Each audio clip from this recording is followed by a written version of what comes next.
Hello बच्चों, मैं प्रिया Rathore without ई आपका इस लेक्चर में स्वागत करती हूँ। और आज हम पढ़ने वाले हैं क्लास 11th, जो कि हमारा चैप्टर चल रहा है, चैप्टर नंबर 6 यानी कि एनाटॉमी ऑफ फ्लावरिंग प्लांट का जो लेक्चर नंबर है वो है 8। और काफ़ी आपको मज़ा आ रहा होगा और मुझे लगता है काफ़ी चीज़ें जो आपकी कंफ्यूजिंग थी वो अब दूर हो गई होगी। चैप्टर फ्लो आपको पता ही है। आज जो हम पढ़ने वाले हैं वो शुरू करने वाले हैं भरण ऊतक यानी कि ग्राउंड टिश्यू सिस्टम की, और उसी से जुड़ा हुआ हम पढ़ेंगे वल्कुट यानी कि कॉर्टेक्स। कॉर्टेक्स के साथ हम पढ़ेंगे अधस त्वचा, जो कि कॉर्टेक्स के साथ भरण ऊतक का ही एक प्रकार है या आप बोल सकते हैं कंपोनेंट है। उसी के साथ हम पढ़ने वाले हैं अंतस त्वचा यानी कि हाइपोडर्मिस और एंडोडर्मिस। एपिडर्मिस हम खत्म कर चुके हैं, ठीक है, इससे पहले वाले लेक्चर में। तो शुरू करते हैं आज की कहानी यानी कि खून चूसने की प्रक्रिया। और उसमें आज हम सबसे पहले पढ़ेंगे कि भरण ऊतक होता क्या है। हालांकि मैं आपको इससे पहले वाली कई क्लासेस में बता चुकी हूँ। जब हमने बाहरी त्वचा पढ़ी थी तब यानी कि एपिडर्मिस पढ़ी थी, तब भी मैंने आपको थोड़ा सा आइडिया दिया था कि एपिडर्मिस के नीचे और सहवन पुलो जो कि जाइलम और फ्लोएम होते हैं, उसके बीच का जितना भी पार्ट होता है वो भरण ऊतक कहलाता है। और नाम भी इसका बता रहा है भाई, भरण मतलब भरना। जो भी खाली जगह बच जाती है कुछ इंपॉर्टेंट चीजों या ऊतकों के बाद, जो भी खाली जगह बढ़ जाती है उसको भरने के लिए जो कोशिकाएं यूज की जाती है वो सब क्या आती है, भरण ऊतक में आती है। अब ये वेली नहीं है कि ऐसे भरने का काम कर रही है कि खाली जगह है तो भर दो, काम भी है इनके इंपॉर्टेंट, ऐसा ही नहीं है। दुनिया में, प्लांट में, जीव में हर चीज की कोई ना कोई क्या है, वर्क है या काम है। इनका भी काम है, पढ़ेंगे साथ साथ आप समझते जाएंगे। तो शुरू करते हैं ग्राउंड टिश्यू सिस्टम यानी कि भरण ऊतक। यह ऊतक तंत्र बाहरी त्वचा के नीचे, जैसा कि अभी अभी मैंने कहा, इसने मेरा कॉपी पेस्ट कर लिया, जैसे ही मैंने बोला इसने टाइप कर लिया।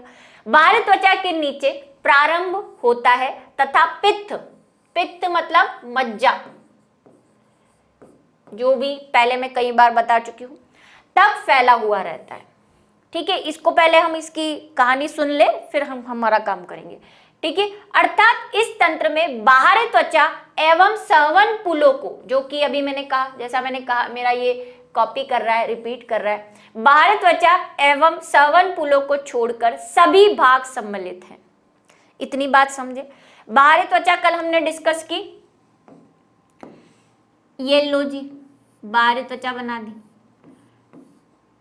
ढोलकाकार कोशिकाएं होती है, किसी में एक स्तरित होती है यानी कि एक लेयर होती है जनरली, लेकिन कई में जैसे द्विबीजपत्री में बहुत सारी लेयर्स हो सकती है, 2 या 3।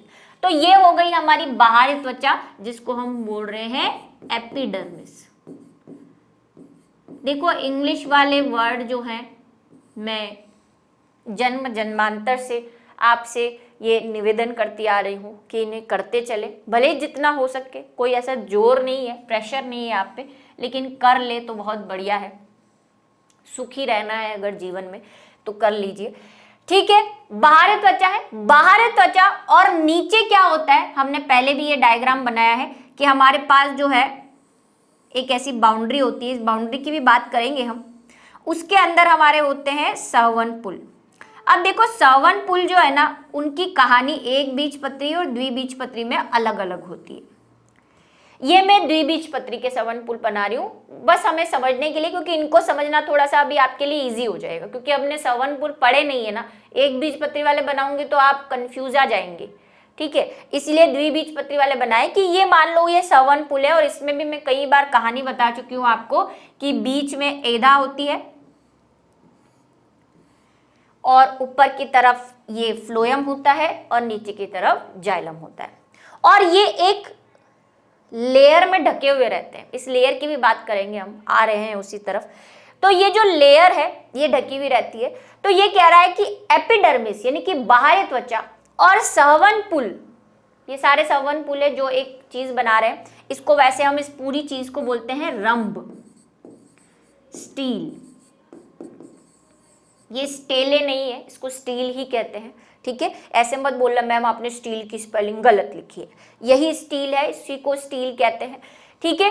स्टेल भी कहते हैं, कई लोग स्टेल कह सकते हैं इसको, लेकिन स्टील ही जनरली हमने सुना है। चलिए, तो ये बीच का जितना भी पोर्शन है जो अभी आपको खाली नजर आ रहा है, इसको भी भरेंगे, इसका भी पेट भरेंगे। ये पूरा जो बीच का पोर्शन है ये, प्लस यहां पे भी कुछ कोशिकाएं होती है जो कि अब मैं ग्रीन से बनाऊंगी। ये जो बीच की कहानी है ये है हमारी मज्जा यानी कि पित्त। ठीक है, तो ये जो लाइन कह रही है वो क्या कह रही है कि ये कहां से, बाहरी त्वचा के नीचे से मज्जा तक फैला होता है। अब जो इंपॉर्टेंट चीजें हैं वो मैंने ड्रॉ कर दी है, आपको दिख ही रहा है, सवन पुल ड्रॉ कर दिए, एक और हमने लेयर ड्रॉ कर दी। अब जो बाकी खाली जगह है उसको भरना है, तो उसको भरने के लिए हमारा भरण उत्तक काम में आता है, और यही हमें पढ़ना है कि इन भरण उत्तक में कौन कौन सी कोशिकाएं होती है। राइट, ये कहानी यहां तक समझ आ गई होगी। जड़ एवं स्तंभ यानी कि रूट और स्टेम में, देखो चैट पे जो बातें चल रही हैं उसको एक बार छोड़ दो, क्योंकि ये समझ नहीं आया तो आगे वाला फिर है ना सब ऊपर से जाने वाला है, क्योंकि आगे हमें, मैंने आपको कहा स्टेम की, रूट की, सबका स्ट्रक्चर पढ़ना है, डिफरेंस पढ़ना है। ठीक है, तो अभी थोड़ा सा क्लास पे ध्यान दे दो। स्तंभ में सवन पुल, क्योंकि आईडी और नंबर तो बाद में भी मिल जाएंगे लोगों के, क्लास जो है वो दोबारा पढ़ोगे तो समझ में नहीं आएगी, है ना। स्तंभ में सवन पुल एक वलय में व्यवस्थित होते हैं। ये रहे, अभी मैंने वलय में व्यवस्थित किए, वलय का मतलब रिंग, एक ये अरेंजमेंट है इनका प्रॉपर, एक रिंग में व्यवस्थित होते हैं। किसमें, जड़ और तना में। ठीक है, व्यवस्थित होते हैं, तथा एक केंद्रीय सिलेंडर अथवा रंभ बनाते हैं। ये रहा वो रंभ जो मैंने आपसे कहा कि ये एक सिलेंडर फॉर्म में, यानी कि एक लंबाकार, क्योंकि हम तने को अभी कैसे देख रहे हैं, हम तने का अनुप्रस्थ काट देख रहे हैं। अगर आप तने को देखें तो तना कैसा होता है, सिलेंडर होता है, बेलनाकार होता है। अब इसमें रंभ यहाँ पे ऐसे नली के समान बेलनाकार जमे हुए रहते हैं, जिसको हम यहां से काटकर ऐसे देख रहे हैं। आई बात समझ में। ठीक है, तो ये सिलेंडर फॉर्म में जमे होते हैं, एक बेलनाकार छड़ जैसी संरचना बना लेते हैं मिलकर, जिसे हम क्या बोलते हैं, स्टील, जो मैंने यहाँ पे लिखा है। ऐसे रंभ में भरण उत्तक का वह भाग, बाकी सारा बचा हुआ भाग भरण उत्तक है, तो भरण उत्तक का वह भाग जो रंभ से बाहर की ओर स्थित होता है, ये स्टील है यानी कि रंभ है। इससे बाहर वाला जितना भी पार्ट है यानी कि ये वाला, ये क्या कहलाता है, ये एक्स्ट्रा या एक्स स्टीलर पार्ट कहलाता है। ठीक है, रंभ बाहरी भरण उत्तक कहलाता है, या एक्स्ट्रा स्टीलर ग्राउंड टिश्यू कहलाएगा। है तो ग्राउंड टिश्यू, लेकिन कैसा वाला है, इसके बाहर वाला है, इसलिए हम इसको क्या कह देंगे, ये जो पार्ट है बाहरी रंभ भरण उत्तक, ये वाला जो पार्ट है ये पूरा। अभी इसमें कोशिकाएं बनाऊंगी मैं, खाली नहीं है, क्योंकि हमें बनाना है बहुत कुछ। ठीक है, रंभ के भीतर स्थित भाग अंतरारंभ भरण उत्तक यानी कि इंट्रास्टीलर ग्राउंड टिश्यू कहलाता है। और इसके अंदर जो खाली जगह है वो जिन कोशिकाओं से भरी रहेगी उसको हम क्या कह देंगे, उनको कह देंगे इंट्रा यानी कि अंतरारंभ भरण उत्तक। आ गई बात समझ में। ठीक, ये वाली कहानी समझ में आई। आगे बढ़ो। अध्ययन की सुविधा के लिए भरण उत्तक तंत्र को निम्नलिखित क्षेत्रों में बांटा गया है। दो क्षेत्र तो बांट चुके हैं ये महाराज, एक तो बाहरी वाला और एक अंदर वाला। अभी और क्षेत्र बाकी हैं जो हमने खाली जगह छोड़ दी है। उन्होंने बोला कि आपने खाली जगह छोड़ी है तो फिर आपको कुछ देना पड़ेगा। सबसे पहला है वलकुट यानी कि कॉर्टेक्स, उसके बाद है परिरंभ यानी कि पेरिसाइकल, उसके बाद है पित्त यानी कि जो हमने देखा ही है अभी, और साथ में है मज्जा किरणें यानी कि पित्त रेस, इसी में होगी है। तो ये चार पार्ट है जो हमें भरण उत्तक के अंतर्गत पढ़ने हैं, जिसमें से आज हम क्या पढ़ेंगे, वलकुट पढ़ेंगे और वलकुट से जुड़ी हुई कुछ कहानियां पढ़ेंगे। ठीक है, ये तीन अगले सेक्शन में आएंगे, यानी अगले वीडियो में आएंगे। बात कर लेते हैं वलकुट की। भरण ऊतक जो बाहरी त्वचा से लेकर अंतस त्वचा एंडोडर्मिस तक फैला रहता है कॉर्टेक्स कहलाता है। सब समझा दूंगी। ये हो गई बाहरी त्वचा। देखो मैं थोड़े दिनों तक तो ये बाहरी त्वचा अच्छी वाली बनाऊंगी, आपको पता ही है मैं कितनी आलसी हूं, है ना, जिंदगी भर बायो के डायग्राम बना बना के परेशान हो गई हूँ। तो अभी तो मैं ये अच्छी वाली बना रही हूँ ढोलकाकार, धीरे धीरे ये ढोलकाकार लाइन में परिवर्तित हो जाएगी जब अंदर की कोशिकाएं बढ़ती जाएंगी। ठीक है, चलो तो अभी ये क्या है भाई, ये एपिडर्मिस है, जिसको हम क्या कह रहे हैं, बाहरी त्वचा। हर बार मैं लिखती हूं, जबकि मैंने इससे पिछले बोर्ड पे फिर लिखा है, वो इसीलिए ताकि आपको समझ आ जाए। ठीक है, तो मेरी जो गला फाड़ फाड़ के मैं यहाँ चिल्ला रही हूँ और इतनी एनर्जी यहाँ पे लगा रही हूँ, तो उसको थोड़ा सा ध्यान से सुन ले। ठीक है, ये है ढोलकाकार। ये कह रहा है कि बाहरी त्वचा से नीचे और अंतस त्वचा के बीच में। अब अंतस त्वचा कहाँ है वो बताना पड़ेगी आपको। तो अभी तक हम बात करके आए हैं स्टेल की, यानी कि ये जो हमारा था ये क्या था, रंभ था, और इसी में हमारे प्यारे प्यारे वलकुट जो है, सॉरी सवनपुल है, वो बंधे हुए हैं। अंतस त्वचा कहाँ तक होती है मैं आपको बता रही हूँ। ये बाहरी त्वचा है और परिरंभ, ये रंभ से जस्ट ऊपर एक मेम्ब्रेन आती है यहाँ पे कहीं ऐसे, ये भी ऐसी ही है ऐसे, और ये पूरी फैली होगी, क्योंकि हमने कहा हम कुछ सेक्शन बनाते हैं चीजों का, और आपको भी ऐसे बनाने हैं। हम क्या करते हैं, देखो हम जो भी बनाते हैं ना, तना बनाते हैं, किसी की भी काट बनाते हैं, आगे आप देखेंगे तो तना भाई गोल है पूरा। अगर आप अनुप्रस्थ काट काटोगे तने का ऐसे तो आपको गोल दिखेगा, लेकिन हम पूरा गोल नहीं बनाते क्योंकि बहुत बड़ा डायग्राम होता है, उसको टाइम भी लगता है बनाने के लिए, तो हम सिर्फ इतना पार्ट बनाते हैं। इस बात को समझ लो, ये वाला, ये यहां से इतना पार्ट बनाते हैं, और यहां से मैं इतना पार्ट कट करके बना रही हूं, और ऐसे ही आपको भी बनाना है। पूरा नहीं बनाते हम गोला, सिर्फ इतना पोर्शन वी शेप का काट के बनाते हैं, और प्रैक्टिकल फाइल में भी आपको यही ऐसे ही बनाना होगा। ठीक है, ये देखो ये ऐसे काट काटा हुआ है। अब है ना, जब हम प्रैक्टिकल फाइल में बनाते हैं ना, तो ये डायग्राम बहुत ऐसे वैसे चला जाता है। उसका तरीका मैं आपको बताती हूँ। पहले आप एक पेंसिल से लाइट सी लाइन खींच लो, फिर सारा डायग्राम बनाओ, और जब बन जाए ना तो इरेजर से इस पेंसिल को ऐसे ऐसे कर दो, तो आपका डायग्राम वैसा बुक जैसा लगेगा, टेढ़ा मेढ़ा नहीं जाएगा। ठीक है, ये ट्रिक है जो हम आजमाते हैं। चलो, ये है, ये जो अभी मैंने मेम्ब्रेन बनाई है, ये है हमारी क्या, अंतस त्वचा, जिसको हम क्या कह रहे हैं, एंडोडर्मिस। वो एपिडर्मिस, ये एंडोडर्मिस।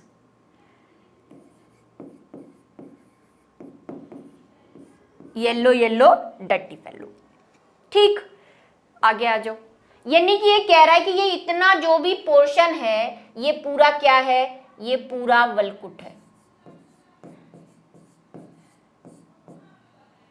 ये वाला, ये पूरा यहां से और यहां तक। अब इसमें बहुत सारी कोशिकाएं हैं। वलकुट भी देखो, कई बुक्स में आपको दिखा बाहरी वलकुट और अंतःवलकुट, है ना। बाहरी वलकुट किसे कह रहे हैं, वो जो रंभवक के ये वाला जो बाहर वाला है, ये बाहरी वलकुट, और इधर जो आएगा, इधर वाला बाहरी वलकुट, और इधर वाला जो है वो अंतःवलकुट भी कहलाते हैं। कई बुक्स इसको भी 2 पार्ट में डिवाइड कर देती है। ठीक है, क्योंकि इसकी थोड़ी कोशिकाओं में अंतर होता है, इसीलिए अलग अलग कोशिकाएं मिलती है हमें। एक बीजपत्री, यानी कि जो मोनोकोट स्टेम है, स्तंभ की बात कर रहे हैं ये भैया, जहां जहां स्तंभ और तना आता है ना, इसको इग्नोर ना करें। यहाँ पे एक बीजपत्री तना लिखा है तो एक बीजपत्री तना ही याद रखें, क्योंकि तने और जड़ की संरचना में अंतर आएगा आगे। मैं चूंकि सवनपुल बिखरे हुए रहते हैं, अभी मैंने कहा था ना कि जनरली एक बीजपत्री का मैं यहाँ पे सवनपुल नहीं बना रही, क्योंकि आप घबरा जाओगे उसको देख के। द्विबीजपत्री के ही बनाती हूँ, क्योंकि वो अच्छे से अरेंज होते हैं, मतलब आपको प्रॉपर दिख रहा है कि एक यहाँ है, एक यहाँ है, एक यहाँ है, एक यहाँ है। लेकिन एक बीजपत्री में क्या होता है पता है, ऐसे ऐसे सवनपुल होते हैं। ठीक है, अरेंजमेंट बिगड़ा हुआ रहता है, इसीलिए ये यही कह रहा है कि सवनपुल कैसे होते हैं भाई, बिखरे हुए होते हैं। अतः कॉर्टेक्स परिरंभ द्वारा परिसम्मित नहीं होता। ये बात बहुत इंपॉर्टेंट है, जितने हल्के में आप लेंगे उतना पछताएंगे कि भाई जब इसका देखो सवन पुल ही बिखरे हुए हैं तो फिर आप क्या कर सकते हो। फिर आप ये नहीं कह सकते कि कौन बाहरी रंभीय है और कौन अंतररंभीय है, जो कि हम पिछले बोर्ड पर करके आए कि रंभ के बाहर वाले को बाहरी रंभीय बोल देते हैं, रंभ के अंदर वाले को अंतररंभीय बोल देते हैं, है ना। ऐसा हम नहीं कर सकते। ना ही हम वल्कुट को डिफरेंशिएट कर सकते हैं, यानी कि अंतर कर सकते हैं परिरंभ एंडोडर्मिस यानी कि अधस्त्वचा में। परिरंभ क्या है ये आपको दुख दे रहा होगा, है ना, काटने को दौड़ रहा होगा कि ये तो बताया ही नहीं मैम ने। ये जो मैं शुरू से एक लाइन बनाती आ रही हूँ उसके चारों ओर, जो मैंने कहा था अभी मैं बताऊंगी, ये लाइन मतलब ये तो पूरा रंभ है, ये तो पूरा रंभ है, और ये जो लाइन इसको कवर करे हुए है ये है परिरंभ, जो रंभ को घेरे रहती है, जो हम कह रहे हैं कि ये एक सिलेंड्रिकल शेप बनाती है। ये सिलेंड्रिकल शेप आपको किसकी वजह से दिख रहा है, क्योंकि इसके चारों ओर एक कोशिकाओं की लेयर है जिसको हम कहते हैं परिरंभ। ठीक, मैं फिर से रिपीट करूंगी, चिंता मत करो, अभी सिर्फ समझो। द्विबीजपत्री पौधे में कॉर्टेक्स को 4 क्षेत्रों में विभाजित किया जाता है। एक बीजपत्री में हम नहीं कर सकते, क्यों? क्योंकि वहां पे अरेंजमेंट ही डिसअरेंजमेंट है, वहां पे कोई हम ऐसा बता ही नहीं सकते कि ये परिरंभ है कि ये अंतःत्वचा है कि ये क्या है, ऐसा नहीं कर सकते। लेकिन द्विबीजपत्री में हम वल्कुट को 4 हिस्सों में बांटते हैं। कौन से 4 हिस्से जरा आओ, पढ़े हुए ही हैं आपने। अधस्त्वचा यानी कि हाइपोडर्मिस, कॉर्टेक्स का सबसे बाहरी भाग जो बाहरी त्वचा के ठीक नीचे स्थित होता है। फिर से बनाओ, बाहरी त्वचा, ये रही बाहरी त्वचा। हर बोर्ड पे मेरा बताने का तरीका बस वही है, आपको समझ में आ जाए। एनाटॉमी बहुत लेंदी होती है बेटा, एक बार नहीं समझ में आई ना तो जन्म जन्मांतर तक नहीं आएगी। ठीक, ये बाहरी त्वचा, ये कह रहा है कि बाहरी त्वचा के जो नीचे वाली कोशिकाएं हैं ऐसी, अब अंदर के भरने का काम कर रही हूं मैं। ये जो है ये क्या कहलाती है? अधस्त्वचा। अधस्त्वचा अंतःत्वचा अलग है, अंतःत्वचा नीचे आएगी, ये अधस्त्वचा है, हाइपो, क्या कह रहे हैं इसको? हाइपोडर्मिस। ये एपिडर्मिस, ये हाइपोडर्मिस, फिर एंडोडर्मिस। ठीक है, अधस्त्वचा यानी कि जो हाइपोडर्मिस है बनाता है, यह स्थूल कोणोत्तक यानी कि कॉलेनकाइमा अथवा दृढ़ोत्तकी यानी कि स्क्लेरेनकाइमेटस कोशिकाओं की 3 से 5 अथवा अधिक परतों से निर्मित होती है या होता है। इससे पहले वाले जो लेक्चर थे उसमें हमने पढ़ा था कॉलेनकाइमा क्या होता है, कुछ याद आ रहा है? भूली बिसरी यादें, कुछ बादाम का नाम लूं, याद आ जाएगा? या आ गया। हमने पढ़ा था कि कॉलेनकाइमा एक ऐसा उत्तक होता है जिसके चारों ओर जो है वो पेक्टिन का जमाव हो जाता है ना, एंगुलर, अलग अलग प्रकार का पढ़ा था ना। क्या हो जाता है भाई? पेक्टिन का जमाव हो जाता है, जो अलग अलग तरह से होता है। तो ये ऐसी कोशिकाएं, याद है आपको? ऐसी वाली भी हमने एक डायग्राम बनाया था ऐसा कॉलेनकाइमा में, वही उसी की बात कर रहा है जिसको हम स्थूल कोणोत्तक कहते हैं। तो या तो ये स्थूल कोणोत्तक हो सकता है या फिर दृढ़ोत्तक भी हो सकता है। दृढ़ोत्तक क्या था? जिसमें लिग्निन का जमाव था। जमाव दोनों में ही है, दृढ़ोत्तक में भी है, स्थूल कोणोत्तक में भी है, लेकिन स्थूल कोणोत्तक में कोनों कोनों पर ज्यादा होता है और पेक्टिन का होता है। स्क्लेरेनकाइमा यानी कि दृढ़ोत्तक में लिग्निन का जमाव होता है, तो इसमें किसका जमाव है? लिग्निन का। तो वो कैसी भी हो सकती है, या तो वो स्थूल कोणोत्तक वाली हो या दृढ़ोत्तकी हो। कितनी लेयर होंगी इनकी? 3 से 5 हो सकती है या अधिक भी हो सकती है, कोई गारंटी नहीं है। तो ये लो मैं बना देती हूँ, कम से कम 3 तो बना ही देती हूँ।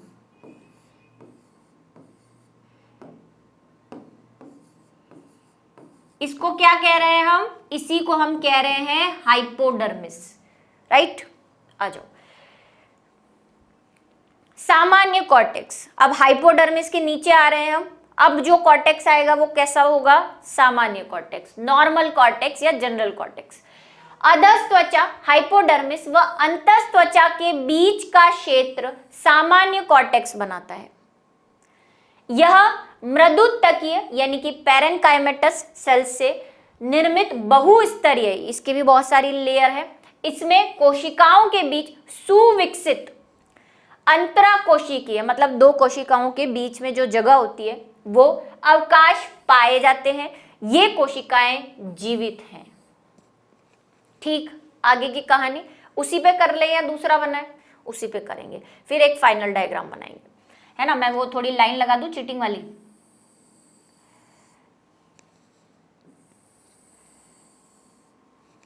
ताकि आपको पता भी चल जाएगा कि कैसे बनाते हैं। ये रहा हमारा पेरिसाइकल, जिसको हम परिरंभ कह रहे हैं, और बीच में ये रहे हमारे रंभ। कहानी कहां तक पहुंची है? सबसे पहले कॉर्टेक्स के क्या भाग है? सबसे पहले बाहरी त्वचा के नीचे वाला सारा पार्ट, और स्टील से यानी रंभ से पहले वाला सारा भाग क्या कहलाता है? क्या कहलाता है? कॉर्टेक्स। कॉर्टेक्स के जब हमने भाग पढ़ना शुरू किए तो बाहरी त्वचा के नीचे जो 3 या 5 लेयर होती है वो अधस त्वचा कहलाती है, यानी कि क्या कहलाती है? हाइपोडर्मिस कहलाती है। इसके नीचे की जो कोशिकाएं हैं कहां तक? अंतस त्वचा तक, जो कि हम पहले बना चुके हैं, पहले वाले डायग्राम में यहां पे बनाई थी हमने ये। ठीक है। और एक और बात, जब आप ये बनाओगे ना तो कोई भी ये लास्ट वाली कोशिकाएं कभी पूरी मत रखना, गंदा लगता है बहुत ही, आधी ही रखनी है, क्योंकि आपने काटा है, कोई अलाइनमेंट नहीं है आपका कि आप ऐसे कोशिकाओं को काटते हैं, कोशिकाएं बीच से कट जाती है।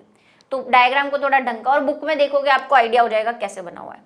मेरे यहाँ पे जैसे देखो ये गोले बने हुए, ये अच्छे नहीं लगते, आधे आधी कोशिका बनाओगे ना मस्त लगेगी, ऐसे लगना चाहिए कि आपने कुछ काटा है ओरिजिनली। ठीक, अब जो आएगी वो क्या कहलाएगा? वो कहलाएगा सामान्य वलकुट। कहां तक? कहां तक? हाइपोडर्मिस यानी कि अधस त्वचा से लेकर अंतस त्वचा तक, यानी कि एंडोडर्मिस तक। अच्छा, एक और बात, मैं यहाँ पे मजाक नहीं कर रही, मजे नहीं आ रहे मेरे को डायग्राम बनाने में, आप भी बनाएंगे इसको, साथ प्रैक्टिस हो जाएगी आपकी। ठीक है। तो अब पैरेन्काइमेटस सेल बनाने का तरीका मैंने आपको बताया था कैसे बनानी है, घुमा घुमा के। अब देखो यहाँ पे मैं आधी आधी बना रही हूँ ताकि थोड़ा लगे कि अच्छा वाला डायग्राम है। ऐसे इधर भी छोड़ दो थोड़ी आधी, कोई बड़ी छोड़ दो, कोई पूरी छोड़ दो, ताकि थोड़ा सा डायग्राम में रियलिटी आ जाए। ठीक, अब बना रही हूँ मैं। अब इसमें आपको क्या रखने हैं भाई? इसमें आपको रखने हैं अंतर कोशिकीय अवकाश, क्योंकि ये कह रहा है कि इसमें अंतर कोशिकीय अवकाश है, तो आपको थोड़ी थोड़ी जगह पे अंतर कोशिकीय अवकाश जो है वो रखने पड़ेंगे।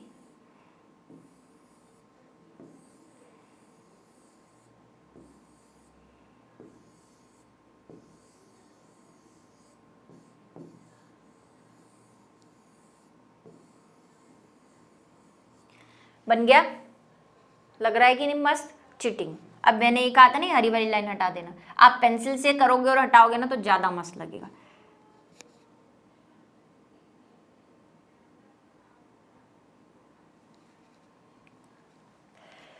ठीक है, मस्त लग रहा है। ये आपका भी ऐसे लगेगा। आपको क्या करना है, पेंसिल से लाइट लाइन खींचोगे, आधी आधी कोशिकाएं बनाना, इधर भी आधी करना, मेरी वहां पे पूरी है, और फिर आप उसको इरेजर से ऐसे एकदम सीध में ऐसे टेढ़ापन लेके काट देना, और इधर भी बनानी पड़ेगी, इसके चारों तरफ भी ऐसे। बेड़ा गर्क हो गया मेरा।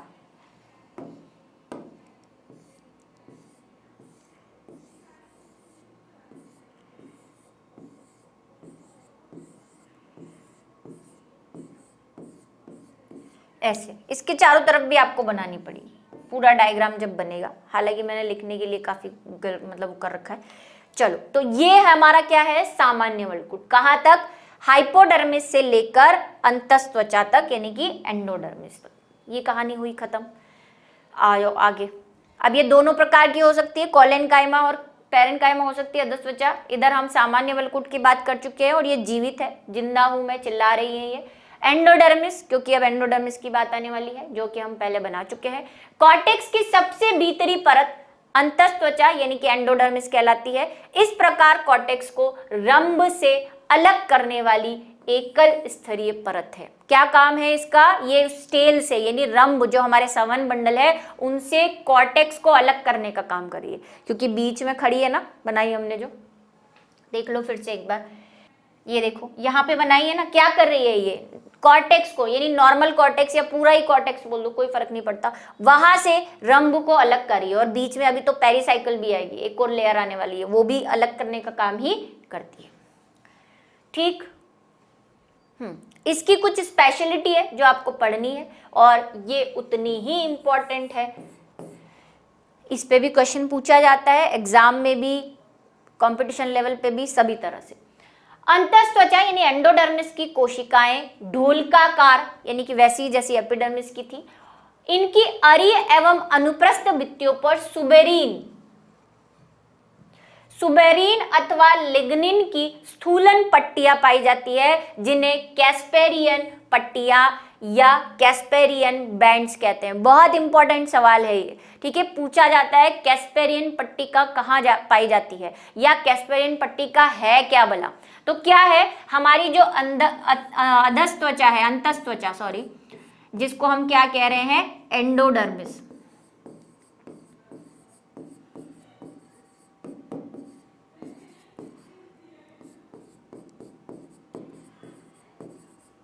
उसके ऊपर अनुप्रस्थ, दोनों देखो लिखा हुआ है, अरीय व अनुप्रस्थ दोनों तरह से क्या जमी हुई है, सुबेरीन की पट्टियां यानी सुबेरीन का जमाव है, ऐसे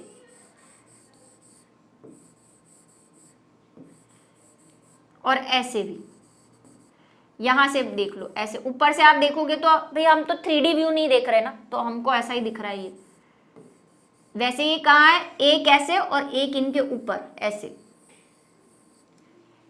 ठीक है, एक ऐसे और एक ऐसे, चारों। अरीय का मतलब वही परिधि रूप से है ना, रेडियली फॉर्म।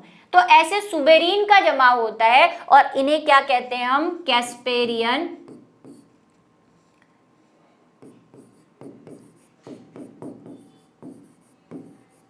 पट्टी, ठीक है, वेरी गुड। आ जाओ अब जड़ में प्रोटोप्लाज्मम, एक और स्पेशल बात आ रही है।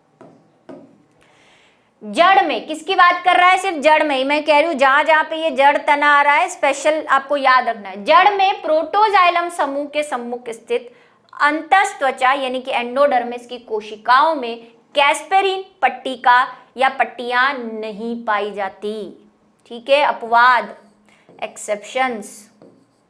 और वो कौन है, वो है जड़, तना मत लिख देना या ऐसा मत लिख देना कहीं पर, ठीक है, सिर्फ जड़ में कैस्पेरियन पट्टिका नहीं पाई जाती। अतः इनकी भित्ति पतली होती है। कैस्पेरियन पट्टिका क्या है, सुबेरिन का जमाव है, सुबेरिन का जमाव होने से भित्ति मोटी हो गई है। लेकिन जड़ वाले में क्या होता है, जड़ वाले में इन पे सुबेरिन का जमाव नहीं होता। कहाँ पे नहीं होता, जहां पे प्रोटोजाइलम है। अब ये प्रोटोजाइलम क्या है, प्रोटोजाइलम क्या है, ये मैंने जब हम जाइलम पढ़ रहे थे तब बताया था कि जो पहले जाइलम बनता है विकास के दौरान, यानी कि जब पौधा बढ़ रहा होता है, वृद्धि कर रहा होता है, तो पहले जो जाइलम बनता है उसको प्रोटोजाइलम कहते हैं, बाद में जो जाइलम बनता है उसको मेटाजाइलम कहते हैं, ठीक है। अभी पढ़ेंगे भी हम इसको, आगे फिर से आएगा। तो ये मान लो हमारा प्रोटोजाइलम है, ये प्रोटोजाइलम ऐसा बनाएंगे अभी फ्यूचर में हम। तो प्रोटोजाइलम के सामने वाली, मतलब मान लो ये वाली, ये जो होती है, इनमें सुबेरिन का जमाव नहीं होता, कैस्पेरियन पट्टिकाएं नहीं पाई जाती। इन्हें हम क्या कहते हैं, इन्हें हम कहते हैं पैसेज सेल या पाथ कोशिका, हिंदी वाला पाथ, ठीक है, पैसेज सेल। ये बहुत इंपॉर्टेंट है, ये काम आएगी फिर से, इसको भी थोड़ा ध्यान रख ले। जब हम संवहन पढ़ेंगे, जल का संवहन कैसे होता है, तब ये पाथ कोशिकाएं बहुत काम की, पाथ रास्ता दिखाएंगी। ये किसको दिखाएंगी, जल को, खाने को, अभी देखेंगे धीरे धीरे, ठीक है। तो इन्हें हम क्या कहते हैं, पाथ कोशिकाएं कहते हैं। समझ गए अब आप बात को, किसमें, सिर्फ जड़ में, क्योंकि जड़ें ही पानी को अवशोषित कर रही है। ये है एक कॉमन डायग्राम। जैसे कि मैंने कहा था कि हम तने को ऐसे काटते हैं तो हमें पूरा तना कुछ इस तरह से दिखता है, लेकिन हम जब ड्रॉ करते हैं तो पूरा नहीं करके कुछ हिस्सा ड्रॉ करते हैं, जो कि ये देखो ऐसा दिख रहा है आपको। ये वाला चीज हमने ड्रॉ करी है। एक बार रिवाइज कर ले, पूरी कहानी को मैं इस डायग्राम से शो कर दूंगी। सबसे पहले वैसे तो ये देखो बाहरी त्वचा है जो आपको लाइट कलर की दिख रही है, पिंक सी। इसके ऊपर आपको जो दिख रहे हैं इनको हम ट्राइकोम कहते हैं, यानी रोम कहते हैं तने का, क्योंकि हम यहाँ पे पिक्चर दिखा रहे हैं हमको, जड़ वाला नहीं है ये, ठीक है। ये बाहरी त्वचा जिसको एपिडर्मिस कहते हैं। उसके नीचे जो लेयर आती है उसको हम बोलते हैं अधस त्वचा, जो कि मृदुतक या स्क्लेरेन्काइमा दोनों की बनी होती है। बाहरी त्वचा से लेकर अंतस त्वचा, ये यहाँ तक है। बाहरी त्वचा से लेकर अंतस त्वचा के बीच वाला पूरा पार्ट जो है वो क्या कहलाता है, क्या कहलाता है, ये पूरा कॉर्टेक्स है। इस कॉर्टेक्स को ही हमने अलग अलग भागों में बांटा हुआ है। बाहरी त्वचा के नीचे वाला हाइपोडर्मिस, जिसको अधस त्वचा कहते हैं। अधस त्वचा के नीचे ये जो पार्ट है, अब ये गोला आपको दिख रहा है, बात करेंगे इसकी जब इसका टर्न आएगा। ये ग्लैंड है, कुछ नहीं, बीच बीच में ग्लैंड्स होती है, वो ग्लैंड है म्यूकस ग्लैंड। ये वाला जो पार्ट है वो सामान्य वल्कुट है। फिर नंबर आ जाएगा अधस त्वचा का, जो कि अंतस त्वचा जिसे हम कह रहे हैं, एंडोडर्मिस। उसके बाद हमारी आती है पेरिसाइकल, जिसको परिरंभ कह रहे हैं। और उसके बाद ये है रंभ, जिसको हम अभी तक ऐसे बना रहे थे। इस शेप में जो मैं बना रही थी उसको भी अगर हम बड़ा करेंगे तो वो ऐसा दिखेगा।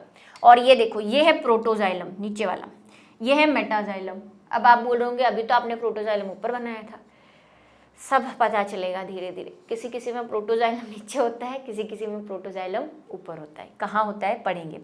ये जो आपको दिख रहा है ये वो कैम्बियम है, एधा, जिसके बारे में हम गाथा पढ़ते आए हैं कि ये कभी भी स्थायी होके वापस कैसी हो जाती है, मेरिस्टेमेटिक हो जाती है, ठीक है। ये वो एधा है। ये आपके जाइलम फ्लोएम है।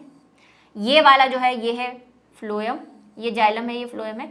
और ये आपका जो है ये है पेरिसाइकल, परिरंभ, ठीक है। ऐसा आपको डायग्राम बनाना है। पेंसिल से थोड़ा सा छोटा छोटा बनाएंगे। और आप देख रहे हैं इसकी नेचुरलिटी, यहाँ पे देखो आधी आधी सेल्स बनाइए, तभी नेचुरल दिखेगा। अब मैं आपको फिर से एक बार पूरा डायग्राम ड्रॉ करके एक्सप्लेन कर देती हूँ, ठीक। वैसे हमने पूरा डायग्राम बना ही दिया है, लेकिन फिर भी मैं एक साथ कर देती हूँ आपको। इसी पे बना देते हैं हम। ये आधा अधूरा है, जो बीच बीच में आ रही है उसको गायब कर देते हैं और डायग्राम बनाने पे ध्यान देते हैं।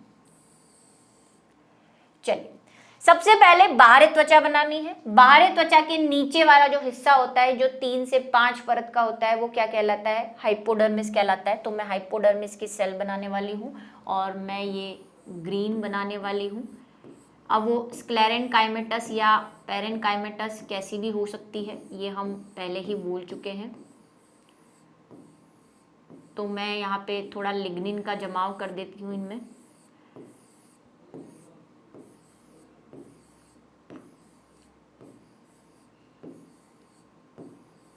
ये क्या है, हमारी हाइपोडर्मिस है, अधस त्वचा, राइट। इसके नीचे वाला जो पार्ट है ये वाला, यहां से लेकर कहां तक, अंतस त्वचा तक, यानी कि एंडो, शॉर्ट में लिख दूं अब मैं एंडो, ठीक है। एंडो यानी कि अंतस त्वचा है। इसके बीच जो पार्ट आएगा वो सामान्य वल्कुट होता है। तो ये हमारा है सामान्य वल्कुट, जनरल वल्कुट जिसको कह रहे हैं। ये कैसा है, ये पूरा पेरेन्काइमेटस होगा।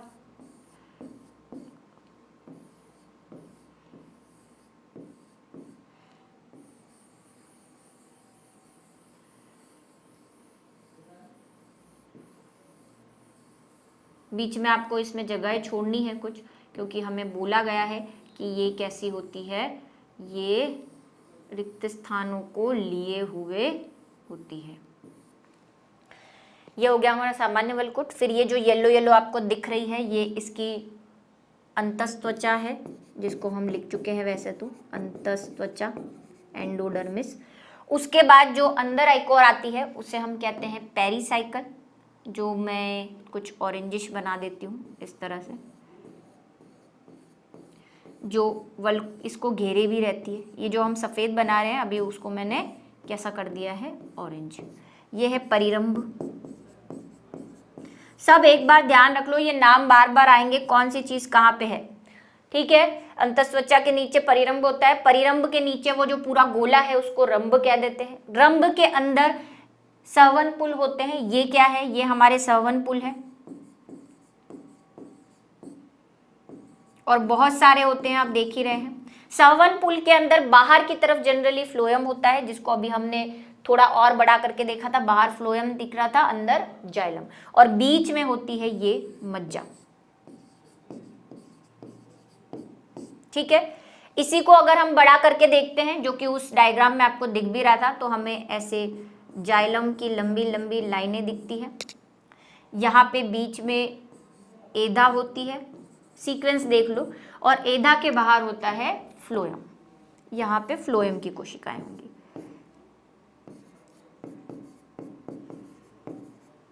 ये जाइलम, इसको भी अगर हम बड़ा करें, ये जो हमने गोले बनाए हैं, इसको भी अगर हम बड़ा करें तो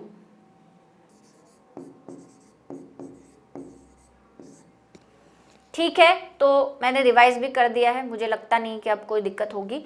तो आज का जो चैप्टर लेक्चर है वो हम क्या करते हैं, यहीं पे समाप्त करते हैं, और मिलेंगे अगले लेक्चर में कुछ बायो की इंटरेस्टिंग कहानियों के साथ।